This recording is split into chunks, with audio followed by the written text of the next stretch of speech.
What happens when you stop texting back? When the typing bubbles disappear and you don't care if they ever come back?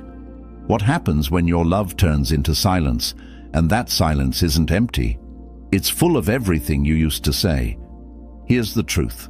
The loudest moment in any connection is the silence that comes after you're done. Not angry, not heartbroken, just done. That kind of silence doesn't beg, doesn't chase, doesn't even explain. It just leaves and lets the absence do the talking. You see, people don't notice the noise when you're always there.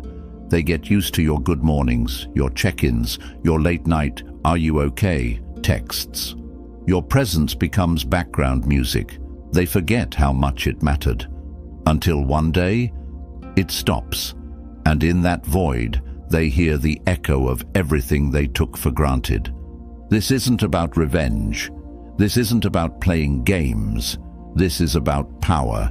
The kind that comes when you remove your energy, your attention, your care from someone who thought they'd always have it. And that's what emotional withdrawal really is. Not a tantrum, not manipulation. It's a controlled fire. You're burning the bridge in silence, so no one hears the match drop. She thought she could break you and you'd crawl back. She thought her absence would make you spiral, but instead you leveled out. You got quiet. Not because you're weak, but because you finally understood the truth. You can't force someone to see your worth. But you can take it with you when you leave, and that quiet exit is louder than any goodbye she was expecting.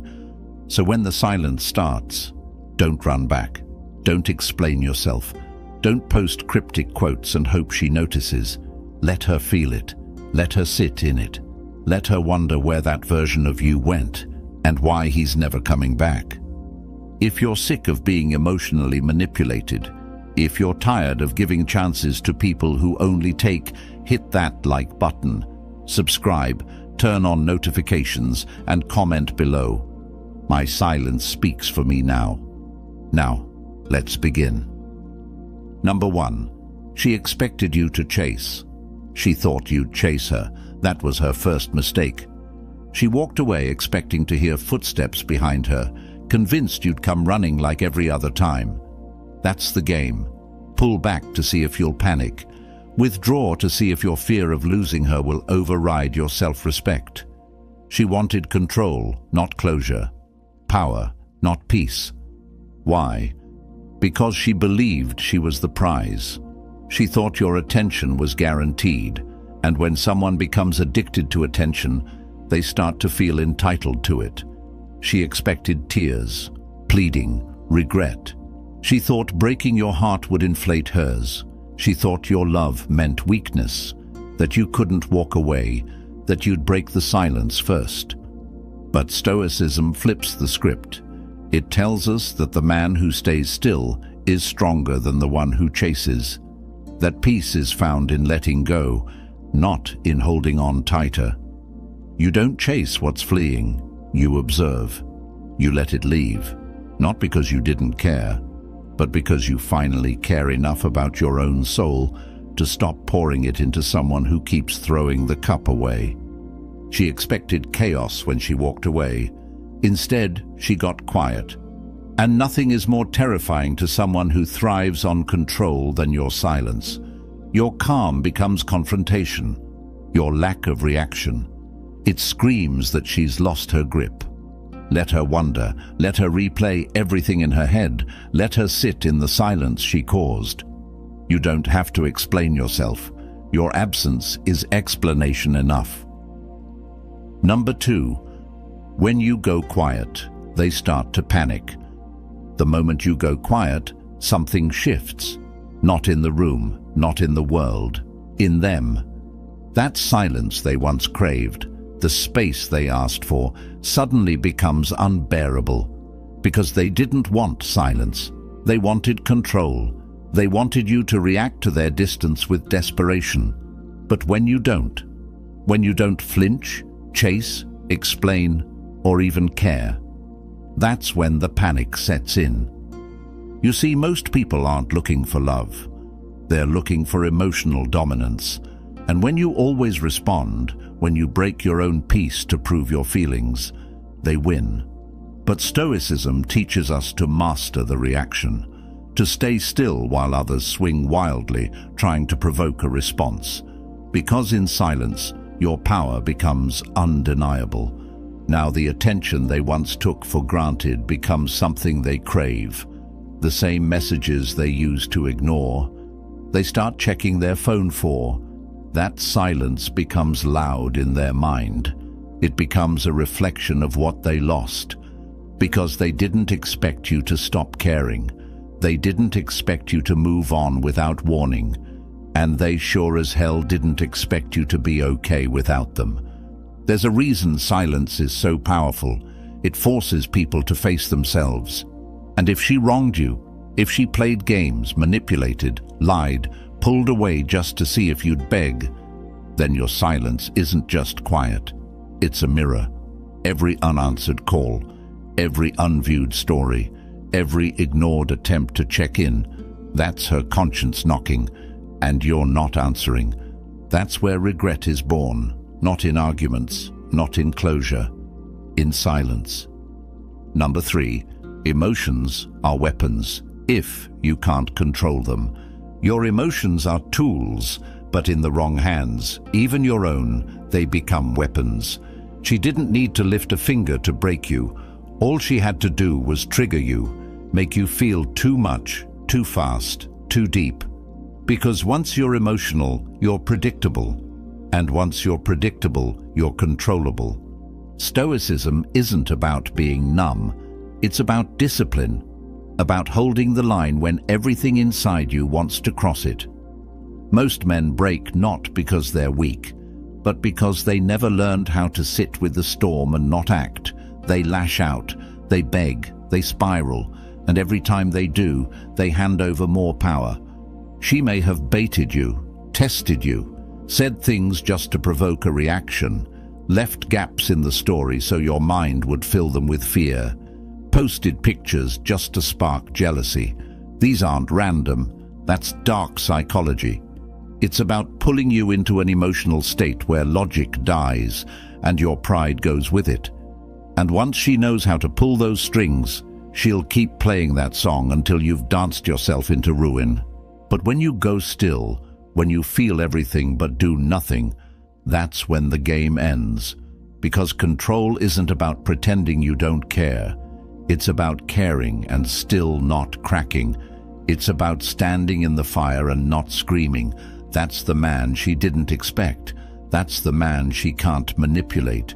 You stop becoming her puppet the second you stop dancing to emotion. Let her cry, rage, disappear. Let her play games. You are not moved. You are not reactive.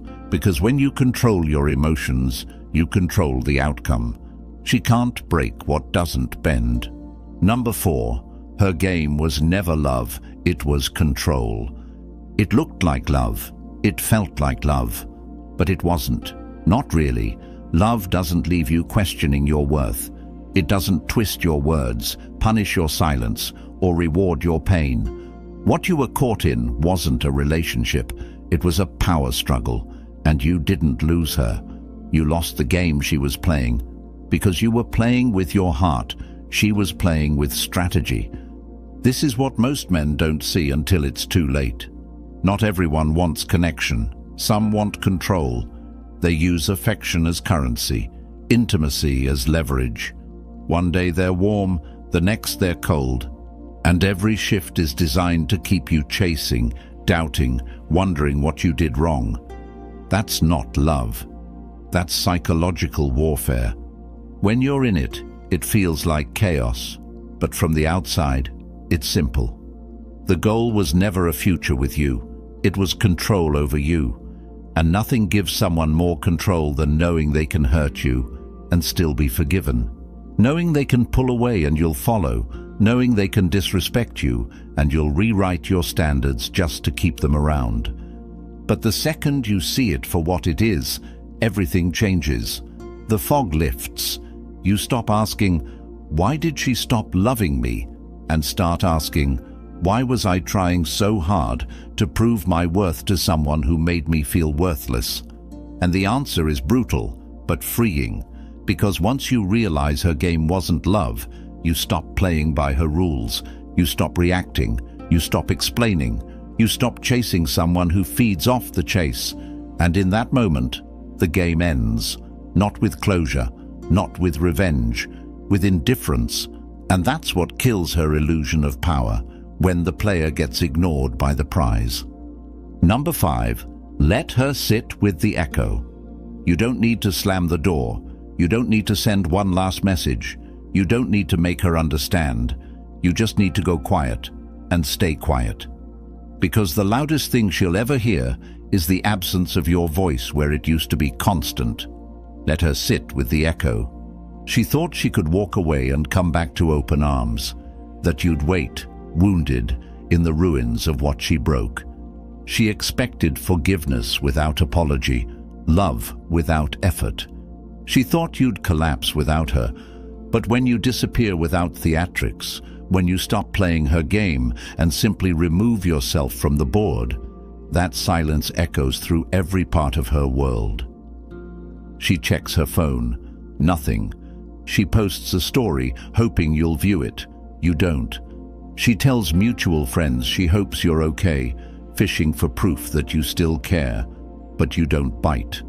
That echo gets louder, because in that silence she hears everything she did wrong. Every time she tested your patience, every time she lied, manipulated, or acted like she was irreplaceable. And now she has to live with the truth. You were never hers to control.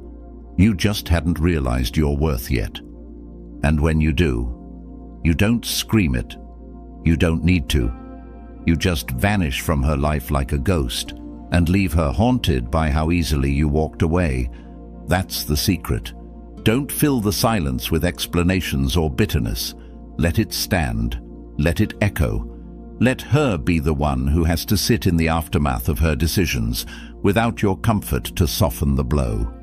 Number 6, stop explaining yourself to people who already understand. Stop wasting your breath. She knew what she was doing. She knew how it made you feel. She just didn't care, because your pain didn't cost her anything at the time. And now you're thinking about sending that one last message, one more explanation, one more breakdown of why it hurt. But why? She understood. She just didn't respect it. That's the trap. Thinking closure comes from clarity. Thinking that if you just word it right, she'll finally feel bad. She won't. Because this was never about misunderstanding. It was about boundaries she chose to cross and emotions she chose to ignore. You kept giving chances, hoping she'd finally get it. But deep down, she already did. She just didn't think you'd ever walk. Stoicism reminds us, you don't owe anyone an explanation for your standards. You're not responsible for making someone see the damage they caused. Your peace isn't up for debate. So when you go silent, not out of spite but out of self-respect, that's the closure. You stop justifying your worth to someone who only listened when they were losing you. You're not a lawyer defending a case. You're not on trial for how deeply you loved. You don't need to relive your pain so someone else can finally validate it. You spoke, you gave, you showed up. That was your truth. That was enough. And if she couldn't respect it then, your silence now is the only thing left to say. Let her wrestle with the weight of everything she didn't appreciate, and let yourself rise, free of the need to explain your soul to someone who was never listening. Number 7, the more detached you are, the more power you hold. The moment you stop needing her is the moment she starts needing you. Detachment isn't coldness, it's control. It's the ability to care without collapsing, to love without losing yourself. It's what separates the man who's owned from the man who can walk away with everything intact. She could feel it when you were still attached. The overthinking, the constant availability, the way your world bent around her moods. That kind of energy gets drained. used. Not because she's evil, but because attachment makes you predictable. And predictable men are easy to manipulate, easy to push, test, pull back in. But when you detach, when you no longer respond to breadcrumbs, drama, or silence with your own desperation, that's when the dynamic flips. She starts wondering, starts checking, starts feeling the power shift, because detachment is the art of holding your center while the world tries to pull you off balance. And that is magnetic. She expected to be chased. Instead, she's being ignored. She expected to trigger jealousy. Instead, you're unbothered. She expected to control the narrative. Instead, you stopped showing up in her story altogether. Now she's not the priority. She's not even the afterthought. And that quiet strength, where you're not angry, not bitter, just uninterested, becomes your most attractive trait. Because nothing is more powerful than a man who doesn't need anyone to validate his worth. Detachment is not giving up. It's leveling up. It's walking into every room, every situation, every relationship with the energy of, I choose to be here, but I don't have to be. And that energy, that's rare. That's dominant. That's stoic. Number 8, don't just move on. Level up. Moving on is what she expects. Leveling up is what she fears. See, anyone can move on. Block her, date someone new, post pictures to look unbothered. But that's surface level. That's noise. What really haunts people is when you quietly become everything they swore you'd never be. Stronger, smarter, more focused, and completely out of reach. You don't get even by replacing her. You get even by replacing the version of yourself who tolerated her, the one who doubted his worth, who tried too hard, who begged to be understood. That man dies here. And in his place, someone colder, sharper, wiser, someone who doesn't need to prove anything to anyone because his life shows it. This is where your heartbreak becomes a weapon, but not one you use on her. One you forge into discipline, into growth, into silence that speaks volumes. Hit the gym, hit the books, hit your goals like your soul depends on it, because it does. When you focus all that energy inward, something happens. You start building a life she no longer has access to. She thought you'd stay stuck. She thought you'd crumble. But now, you're unreachable. Not because you're hiding, but because she's no longer qualified to stand beside the man you've become. The pain didn't break you, it revealed you. And now you're in the rebuilding phase, with no interest in proving her wrong, just proving yourself right. Leveling up isn't about revenge. It's about never being that vulnerable, confused, reactive version of yourself again. It's about rising so far beyond who you were that looking back feels like watching someone else's life. You're not healing for her, you're evolving for you. Number 9, when she comes back, you won't be there. She always planned to come back.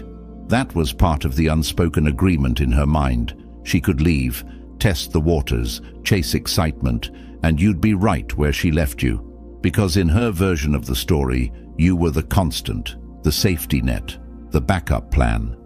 She just never considered that one day you'd be gone. Not halfway gone. Not posting cryptic quotes hoping she'll notice. Gone. Emotionally unavailable. Mentally untouchable. Spiritually detached. Not bitter. Not angry. Just no longer open for return visits. And that's when she'll reach out. When the thrill wears off. When the attention fades. When the new distractions lose their shine. She'll send that "Hey stranger" message. The check-in. The nostalgia bait. It'll be subtle, sweet even. But underneath it is the same old game. She's seeing if the door's still cracked open. But this time, it's not. Because something changed. You changed. The man who once waited for her text now doesn't even notice when she views his story. The man who once begged for clarity now sees through the chaos. And the man who once hoped for her return now hopes she learns why she lost him. Stoicism teaches that freedom isn't just about walking away, it's about never looking back. It's the calm, steady refusal to re-enter a space that once disrespected your value. So when she comes back, you won't be there. Not out of revenge, but because that chapter is closed, and you're too far ahead to reread a story that already ended. She'll realize too late that you weren't waiting, you were healing. And in your silence, she'll find the answer she was hoping not to hear. Number 10. The final silence is the one that echoes forever. There's a kind of silence that doesn't just mark the end, it becomes the ending. No message, no closure, no last words. Just absence so permanent, it shakes the foundation of everything they thought they could return to. That's the final silence. And once it hits, it echoes forever. She didn't expect that. She expected the silence to be a pause, a phase, something she could break with a little effort, a little guilt, a little charm. But now she's met with nothing. No response, no energy, not even a grudge, just pure, complete detachment. And that's what breaks her. Not your rage, not your tears, but the fact that your love is no longer hers to touch. Because here's what most people don't realize until it's too late. Silence doesn't always mean forgiveness. Sometimes it means you're erased. Not with hate, but with indifference. The space you used to fill, it's now occupied by peace, discipline, growth. And that space, she can't access it anymore, because you've outgrown the part of you that once needed to be heard by someone who never listened. This is where Stoicism wins. When you stop engaging, not because you're holding back, but because there's truly nothing left to say. That silence is sacred. It's your closure, your boundary, your strength. And it tells her everything she needs to know. Not only are you done, but you're never coming back. She'll think about it long after you've stopped. She'll replay it while you're building something new. And every time she reaches for you in her mind, that final silence will answer. Cold, clear, unforgiving, eternal. So here you are, not broken, not bitter, just done. And that's the most dangerous version of you. Because you didn't lash out. You didn't play the victim. You didn't fight to be seen by someone who already made their choice. You let them feel the weight of it. Quietly, completely. That silence, it's not weakness. It's evolution. You finally realized that begging for love is beneath you. That explaining your worth is over. That the man who learns to walk away in peace is the one they never forget. You don't need revenge. You don't need validation. You don't need closure. You are the closure. Let them remember the sound of your silence. Let them sit with the ghost of the man they thought would never leave. And you keep building, keep rising, keep becoming someone so untouchable that your past no longer even recognizes you. The silence is loudest when you're finally done. And you, my friend, are done. If you're finished begging to be seen, if you're ready to live like you finally get it, hit that like button. Subscribe to Stoic Blessing. Turn on notifications so you never miss another moment of clarity.